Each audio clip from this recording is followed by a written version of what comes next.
সবার ঝটপট আছে।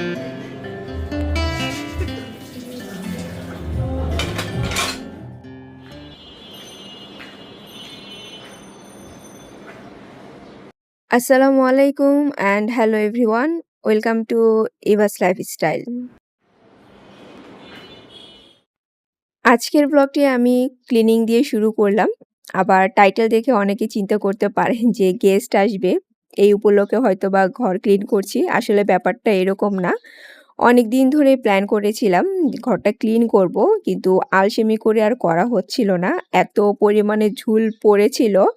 আর আলসেমিটা হওয়ার কারণ হচ্ছে যেহেতু স্কুল এখন অফ, তো অফ থাকলে দেখা যায় ওই যে সবসময় বলি ঘুম থেকে লেট করে উঠি, তারপর ব্রেকফাস্ট রেডি করে লাঞ্চের প্রিপারেশন নিয়ে অলমোস্ট হচ্ছে বিকেল হয়ে যায়।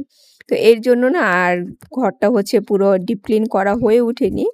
তো আজকে প্ল্যান করলাম যে না, রান্না কম করে করব, আর সবার আগে হচ্ছে আমি পুরো বাসাটা ডিপ ক্লিন করি।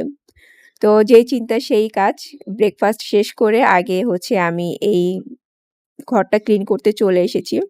আর মজার ব্যাপার হচ্ছে এতদিন তো আমার বাসায় কেউ আসেনি। যেদিন আমি পুরো বাসাটা ক্লিন করলাম, তার ২ দিন পরেই আমার বাসায় হঠাৎ করে একজন গেস্ট চলে এসেছে।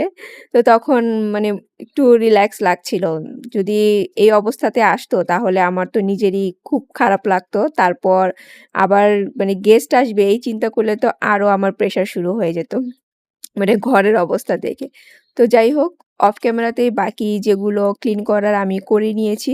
তো হালকার উপরে এখন সোফাটা ক্লিন করে দিচ্ছি। কারণ ওই রোলার দিয়ে এখন সোফাটা ক্লিন করার আমার টাইম নেই, যেহেতু রান্না করতে হবে। তো ভাবলাম যে ঝাড়ু দিয়েই আপাতত কোনরকম এটা ঝেড়ে সেট করে নেই।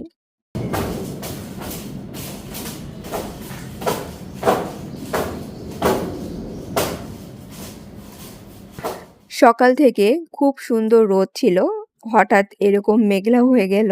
আমি হচ্ছে এখন কিচেনে ঢুকেছি রান্না করার জন্য। তো ভাবলাম যে রান্নার আগে একটু দাঁড়িয়ে আকাশটা এনজয় করি।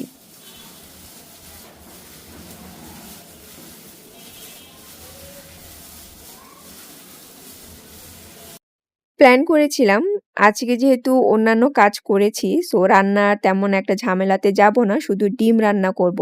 কিন্তু আমার প্ল্যান মাঝে মধ্যে আমি নিজেই ফলো করি না।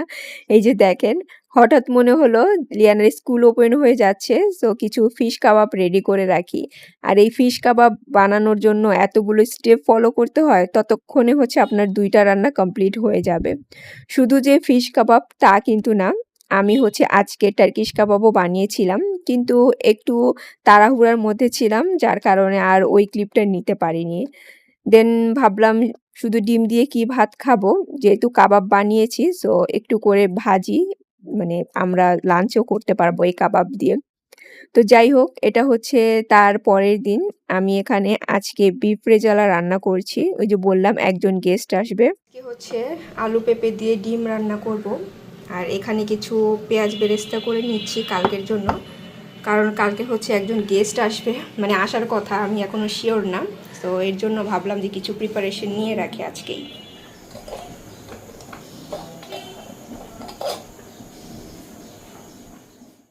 অফ ক্যামেরাতেই কাস্টার্ড সেমাইটা বানিয়ে নিয়েছি। এখানে জাস্ট কালকে হচ্ছে একটু ফ্রুটস অ্যাড করব। ফ্রুটস বলতে জাস্ট ম্যাঙ্গো অ্যাড করব।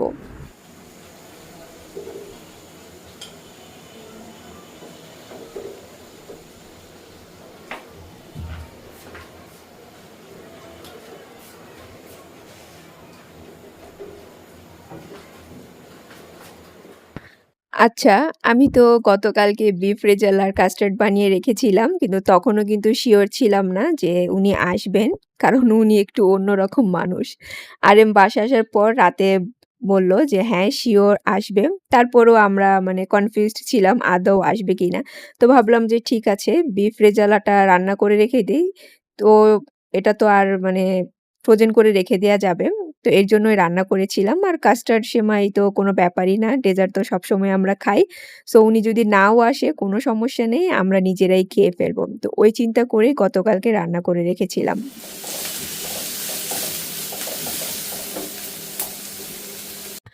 আচ্ছা, আপনাদের সাথে এখন একটা রেসিপি শেয়ার করি। আসলে এই জিনিসটা না আপনাদের সাথে শেয়ার না করে আমি থাকতে পারছিলাম না। কারণ সিম্পল বাট খেতে মজার। তা আমি এটা হচ্ছে মানে কুরবানির ঈদের সময়ও রান্না করেছিলাম। বেশ ভালো লেগেছিল। তো ভাবলাম যে কেননা আজকে যেহেতু রান্না করছি আর এটা মজা লাগে, আপনাদের সাথে শেয়ার করে দেই। তো এখানে হচ্ছে আমি ১ম এ তেল নিয়েছি। তেলের পরিমাণটা মোটামুটি একটু বেশি নিতে হবে। দেন জিরা ফোড়ন দিয়ে পেঁয়াজ কিমা দিয়েছি। পেঁয়াজ কুচি না, কিমা করে কেটেছি।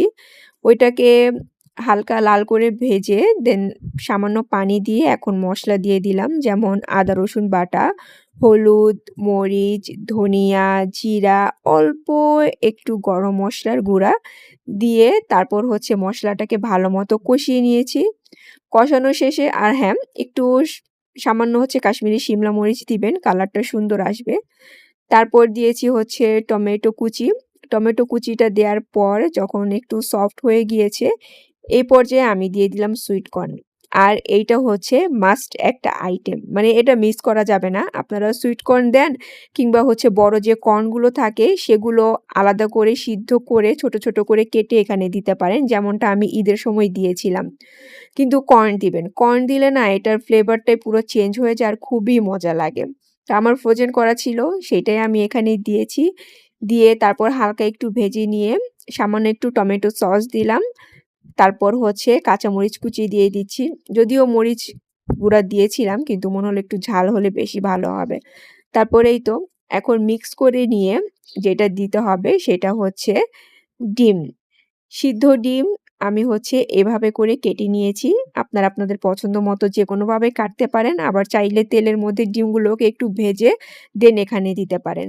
আর ডিমগুলো দেওয়ার পর কিন্তু একদম হালকা হাতে নাড়তে হবে। বেশি নাড়াচাড়া করা যাবে না তাহলে কুসুম খুলে চলে আসবে।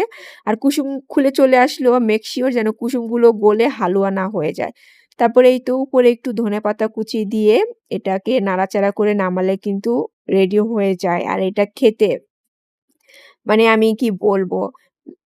খুবই মজা। এটা জাস্ট হচ্ছে সাদা ভাত দিয়ে আমি খাইনি। কিন্তু রুটি, পরোটা, পোলাও দিয়ে খেতে অনেক মজা লাগে। তো আমার বাসায় যে ভাইয়াটা এসেছিল, তো উনি হচ্ছে ডিম ভাজা উনার খুবই পছন্দ। উনি নরমালি নাকি ডিম ভাজা ছাড়া কোনো কিছু খায় না, উনি বলছিল। কিন্তু আমার এই ডিমের কারিটা খেয়ে উনি বলছে যে, "এটা তো খুবই মজা হয়েছে।" মানে উনি নিজে থেকে বলছিল। তো এর জন্য মূলত আপনাদের সাথে আমি রেসিপিটা শেয়ার করলাম।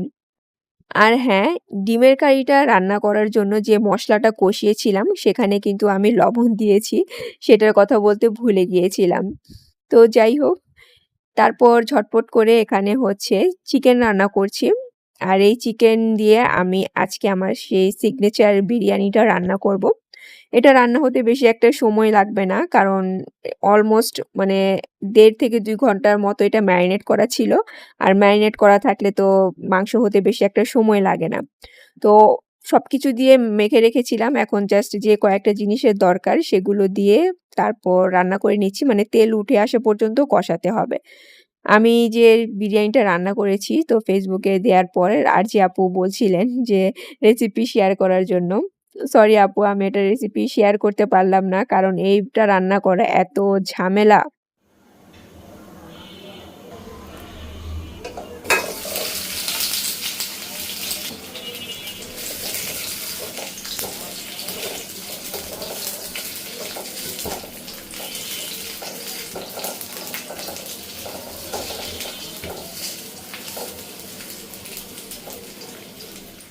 যে বিরিয়ানিটা রান্না করব সেটার জন্য তো আলু মাস্ট লাগবে।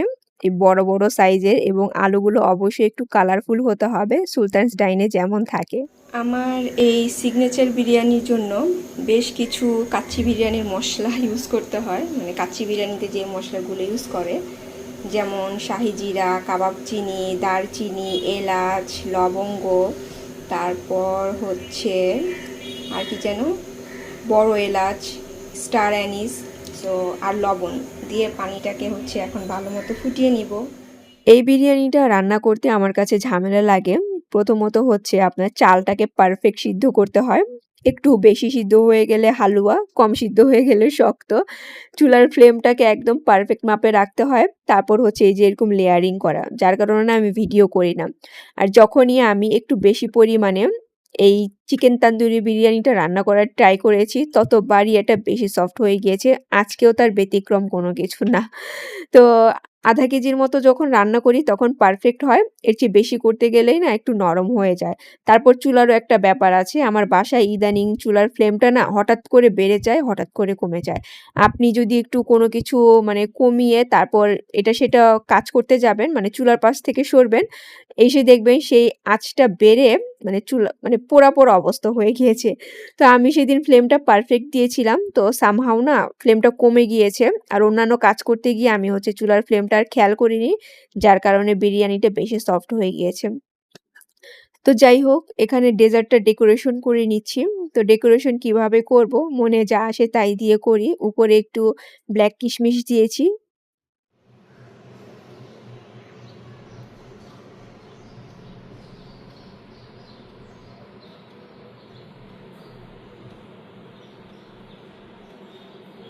এই হচ্ছে আমার ঝটপট আজকে একজন গেস্টের জন্য করা লাঞ্চ আইটেম।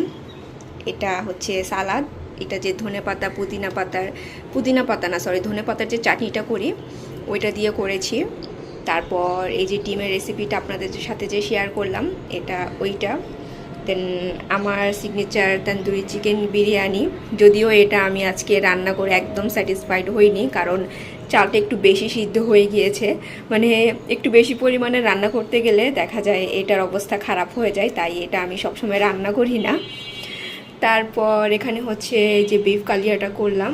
দেন এটা হচ্ছে ম্যাঙ্গো কাস্টার্ড সেমাই। তো এই হচ্ছে আজকে সিম্পল লাঞ্চের আইটেম, সাথে তো ড্রিঙ্কস থাকবে। আমাদের লাঞ্চ করা শেষ, কিন্তু আজকে যে টেবিল সেটআপ করেছি সেটার ক্লিপ আর নেওয়া হলো না। কেন নেইনি সেটাও বলবো একটু পরে। তো এখানে হচ্ছে যে ভাইয়া আর হচ্ছে আরএম দুইজনে বসে গল্প করেছে। বেসিক্যালি আজকে আরএম এর ফ্রেন্ড এসেছে। উনি মানে ১.৫ থেকে ২ বছর পর আবার এসেছেন। তো ডেজার্ট খাচ্ছেন আর দুইজনে গল্প করছেন। সাথে হচ্ছে চাও বানানো হয়ে গিয়েছে। তবে চাটা আমি বানাইনি, আরএম বানিয়েছে। আর এর আগের ব্লগে যে আমি ভয়েস দেওয়ার সময় বললাম যে বাসায় গেস্ট আছে, সো তাড়াহুড়ো করে ভয়েস দিচ্ছিলাম। এটা হচ্ছে ওই দিনের ক্লিপ ছিল। তো ভাইয়া কিন্তু এখনো বাসায় আছে, যায়নি। তো কেন আমি টেবিলের ক্লিপটা নিতে পারিনি সেটা একটু বলি। তো ওনাকে আসতে বলেছিলাম ২টা বাজে। আর বেসিক্যালি ২টা বাজে আসতে বললে তো সবাই কম বেশি জানে যে লাঞ্চ করতে হবে। তো ভাইয়াকে যখন ২টা বাজে কল দেয়া হলো, তখন মানে উনি হচ্ছে গাবতলী ছিলেন। তো ওনাকে ফোন দেওয়ার পরে গাবতলী ছিল এটা শুনে তো মানে পুরাই অবাক যে এখনো আপনি ওইখানে কি করেন? অলমোস্ট তো আমার বাসার কাছাকাছি চলে আসার কথা। আবার উনি বলছে যে লাঞ্চ করবে না। বাসা থেকে নাকি খেয়ে এসেছে। তো তখন তো আরএম পুরাই রেগে গিয়েছে যে, "এটা তুমি কোনো কথা বললে? যে সকাল থেকে এত কষ্ট করে রান্না করলো আর তুমি এখন বলছো যে লাঞ্চ করবে না। আর ২টা বাজে তোমাকে আমি কেন আসতে বললাম?" তো ওই যে আপনাদেরকে বললাম না যে ভাইয়াটা একটু অন্যরকম টাইপের। মানে অন্যরকম বলতে একটু বেশি সহজ সরল কিংবা কি বলে সেটাকে? মানে আপনি চিন্তাও করতে পারবেন না। মানে উনি এমন সব কাজ করবে আরকি এরকম। ভাইয়ার ওয়াইফ মানে ভাবি বলেছিলেন যে, "তোমাকে ২টা বাজে যেতে বলেছে। অবশ্যই তোমাকে লাঞ্চ খাওয়াবে এর জন্য।" কিন্তু উনি হচ্ছে কথা শুনেননি। বেরিয়ে হয়েছেন মনে করেন কয়টা বাজে বলল যেন। তারপর ৩টা বেজে গেল। উনার কোনো খবর নেই। ৩টা ২০ বেজে গেল। তারপর তো আমার প্রচুর ক্ষুধা লেগেছে। আমি আরএমকে বলছি যে, "এখন ফোন দাও। কোথায় আছে?" সে আমাকে বলছিল, "তুমি লাঞ্চ করে নাও। আমি ওয়েট করি ওর জন্য।" কিন্তু এটা কি হয়? গেস্ট বাসায় আসেনি আর আমি খেয়ে নিবো। তো আমি ভাবলাম যে আচ্ছা ঠিক আছে ৩:৩০ বেজে গিয়েছে আরেকবার লাস্ট কল দাও। যদি কাছাকাছি না থাকে তখন আমি খেয়ে নিবো। তারপর কল দেওয়ার পর দেখলাম যে বাসায় নিচে এসেছে। সো তাড়াহুড়া করে খাবারগুলো সার্ভ করে খেতে বসে গিয়েছি। যার কারণে আর টেবিলে কোনো মানে কিছু রেকর্ড করা হয়নি। তো এই যে ভাইয়া কিন্তু এখনো বসে আছে। তো এরপর সন্ধ্যায় নাস্তা দিয়েছে। তারপর চা তো দেখলেন। এরপর কফিও খেয়েছে। আর অনেকক্ষণ আড্ডা দিয়েছে। কিন্তু এর বাকি কিছু আর রেকর্ড করিনি। তো যাই হোক, এখন হচ্ছে আপনাদের একটা কমেন্টে রিপ্লাই দেই। সেটা হচ্ছে এই যে নাইফ হোল্ডার। সেদিন একজন আপু বলছিলেন, নামটা ভুলে গিয়েছি। তো আমাকে বললেন যে আমার এই নাইফ হোল্ডার দেখে নাকি আপু এটা অর্ডার দিয়েছেন। তো এটা বেশ ভালো লাগলো জেনে। তারপর হচ্ছে S4 সাইমন আইডি থেকে আই থিংক, ভুল হলে কিছু মনে করবেন না আপু। আপনি জানতে চাচ্ছিলেন এই নাইফ হোল্ডারটা কি লিখে সার্চ দিবেন দারাজে। ম্যাগনেটিক নাইফ হোল্ডার লিখে সার্চ দিবেন। এটা এখন কতটা অ্যাভেইলেবল আছে আমি জানি না। যখন আমি সার্চ দিয়েছিলাম তখন কিন্তু সহজে পাচ্ছিলাম না। প্লাস হচ্ছে প্রাইসেরও একটা ব্যাপার আছে। আর আজকে এয়ার ফ্রায়ার রিলেটেড কোনো কমেন্টের রিপ্লাই দিতে পারলাম না। চেষ্টা করব নেক্সট ব্লগে দেওয়ার জন্য। আজকে এ পর্যন্তই। So take care and always love yourself. আল্লাহ হাফেজ।